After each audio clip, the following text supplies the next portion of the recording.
going to turn this over to the other co-chair of this committee, James Manni. Jim, as I've grown accustomed to know him, is Narragansett town manager. He's a great friend. He has a little bit of experience with law enforcement. He started with the Secret Service. Somewhere he finagled his way. That was easy. And anybody can get onto the Secret Service. You just have to be tall. I found that out. That hurt. And then he finagled his way onto the state police, where he retired as major, and he's made our state proud. He has testified about firearms laws before the General Assembly. And the perspective that I think Jim brings to the table here is not just that of a law enforcement agent, or that of an avid shooter and an NRA member, but now he's a town manager. Now he's accountable to citizens of his town to make sure that their schools are safe, the streets are safe, and the citizens are safe. And I think this confluence of perspectives is going to be really, really beneficial to all of us. So thank you, Jim. I'll put the microphone down. I'm Italian. I speak with my hands.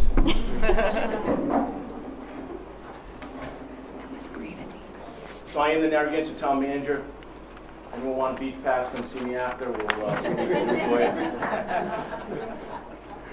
I have the dubious distinction of following a United States attorney and a doctor from Brown.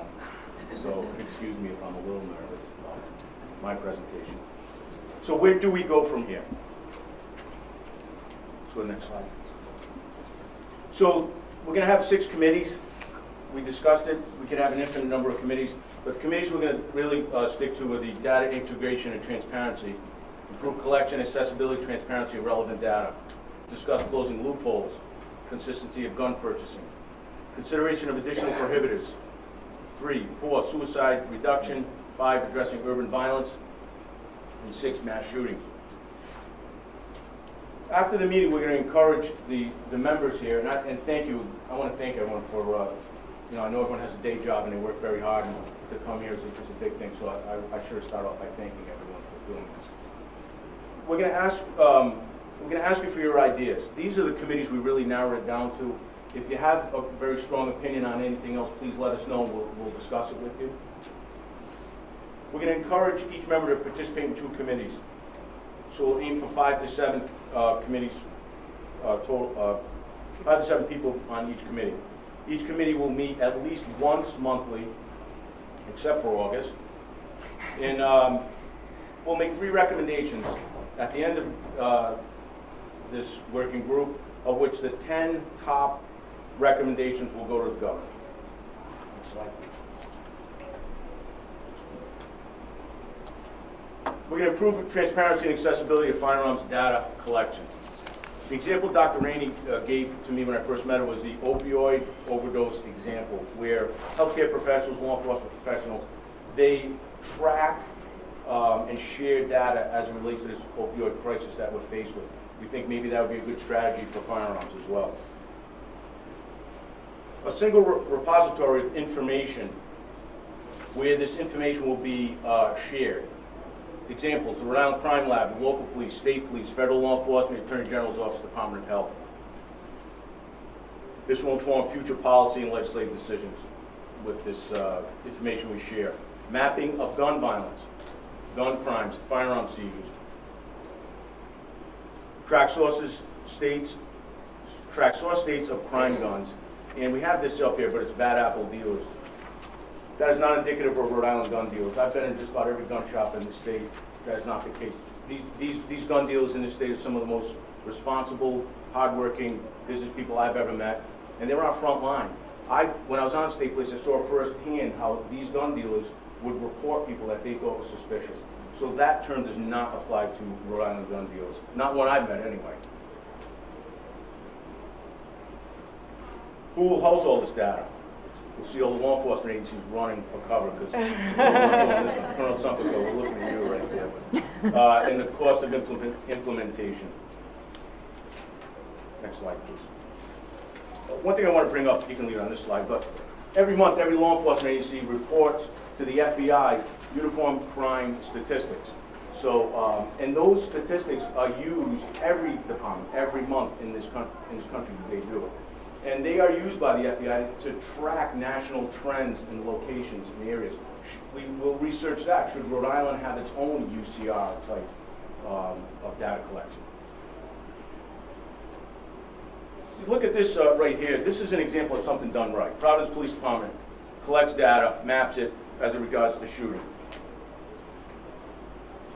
Providence Police tracks the firearms, where the shots are fired, shooting victims, maps them, and assists other law enforcement efforts to see if there can be a reduction.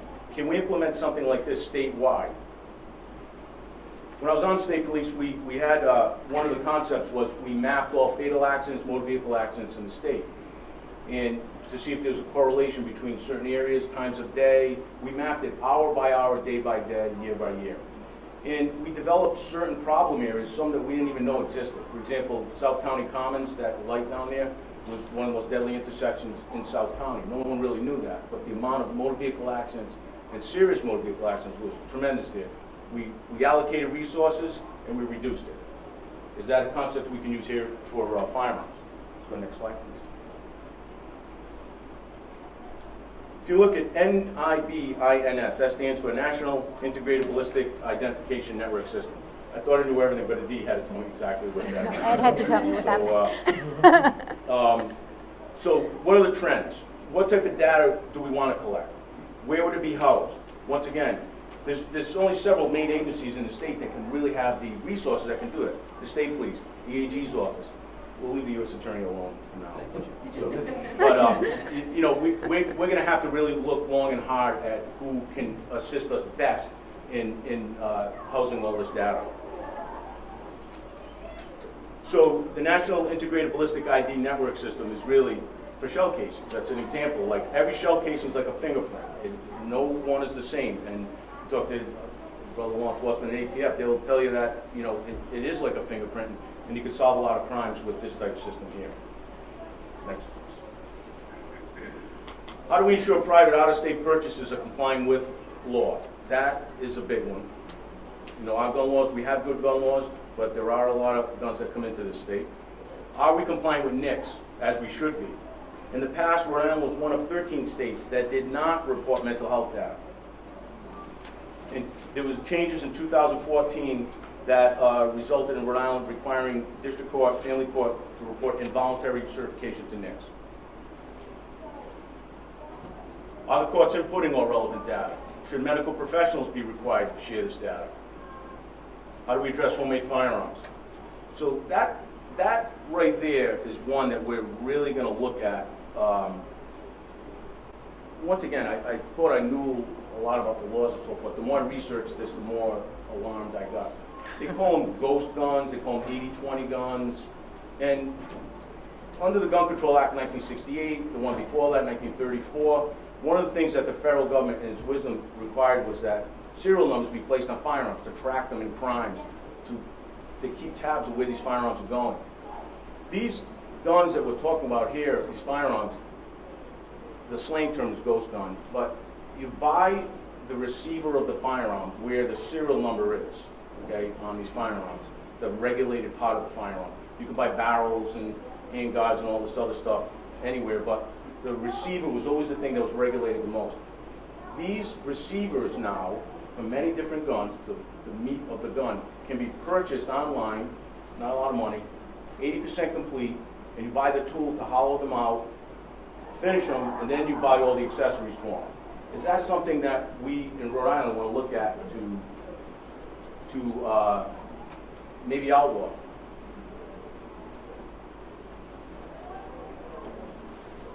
Uniformity and regulation of all firearms. One of the things we should look at, raise the minimum age to 21 for possession of handguns and long guns. Uniformity in issuing a concealed weapons permit. Talk to any police chief you meet, and one of their biggest concerns and headaches is the way the state law reads right now, of that a police chief shall issue a concealed weapon permit, and the AG's office may issue. That is an area that's been debated long and hard, still hasn't been resolved, but maybe that's something we should be talking about again. once again, we look at this centralized repository of things. Concealed weapons licenses come out of the AG's office, or they can come out of the police chief's desk. Blue cards, that is a test you have to take to purchase a handgun, and you usually take it at the local gun dealer. And you know, the test is not a very hard test. It's, you know, it's given to you right there, and but it's issued by the Rhode Island DEM. How that ended up there, I talked to Chief Hoxie about it, and we both go back a long time in this stuff. We still can't figure that one out. So someone was on someone's list, and they got that duty. But that's one thing. Should we consolidate all this permitting and testing and so forth to one area? Next slide, please. I'm keeping the guns out of the hands of the right people. Expand the prohibitors to include probate guardianships, emergency certifications, 2 or more DUIs, DWIs within 5 years. That's going to be a very controversial topic we're going to discuss. Certain juvenile adjudications. Improve information sharing of dangerous individuals and red flag legislation. A couple of examples in California. In addition to reporting by mental health facilities, if a person communicates to a licensed psychotherapist a serious threat of physical violence against an identifiable victim, the psychotherapist must report this person to local law enforcement. In New York, 2013, a law that requires mental health professionals to report any person receiving treatment who is likely to engage in conduct that will result in serious harm to himself or others. A neighboring state, Connecticut and Illinois, enter into an MOU with the FBI, have enacted laws requiring certain state agencies to enter into an MOU with the FBI regarding submittal of information to NICS. Next slide. Suicide prevention. Dr. Manni is passionate about this subject. She gave us a presentation on it, and she's going to be the subject matter expert on it. But one thing's for certain, when there's suicide, when there are firearms in the house, the statistic is alarming of how it increases the chance of that happening to someone in that household. We have some good laws on the books. One thing I said to the governor and to my counterparts is the system's not broken here in Rhode Island. We're just trying to improve it. We have some very good gun laws. One of them is the safe storage of a firearm. But it relates to juveniles, anyone under the age of 16. If they get their hands on a loaded firearm, then the person who left the firearm can be prosecuted with a misdemeanor. Is this something we wish to expand? Let's go to the next slide. Confronting urban violence. We have mass shootings, we have urban violence. The two major issues. Access to nonviolence training, access to mental health, after-school programs, keeping kids off the street. I just saw a story on the national news where there was a police officer in, I think it was Louisiana. He was a white police officer, and he started handing out basketballs to inner city youths. He started playing basketball with them in full pack in uniform. And he was pretty good, actually. So, you know, you think about that. These are very important programs. One person can make a huge difference. We talked about straw purchasing. Straw purchasing is when you buy, someone who can legally purchase a firearm buys it and then gives it to someone else. That is something that federal agencies struggle over and state agencies as well. And criminalize the sharing of a firearm. You buy it and you let someone use it who's otherwise prohibited. Confronting mass shootings and school shootings. Very, very tough subject. Discussion of the possible restrictions on military-style assault rifles. If I had to pick one area, that's probably going to be the most controversial one we're going to discuss. How do we define assault weapons? Should we call them assault weapons? High-capacity magazines. Considerations. How do we define it? Can a ban be supported in data? The Second Amendment considerations. I grew up with firearms. I'm a recreational shooter. I'm an NRA member. I'm a gun owner. Captain Bork, Colonel Sumpico, we were all firearm instructors together. Captain Bork was on a SWAT team with me. He's my assistant team commander. our life's revival on firearms, but we've also seen the bad side of firearms. And that is, you talk to any law enforcement officer, that's what he wants to address. We're going to keep the Second Amendment with us. We're going to preserve the Second Amendment, but we need to make these hard discussions. Should we grandfather people if the decision is made to put some type of restrictions? Age increases. We talked about schools.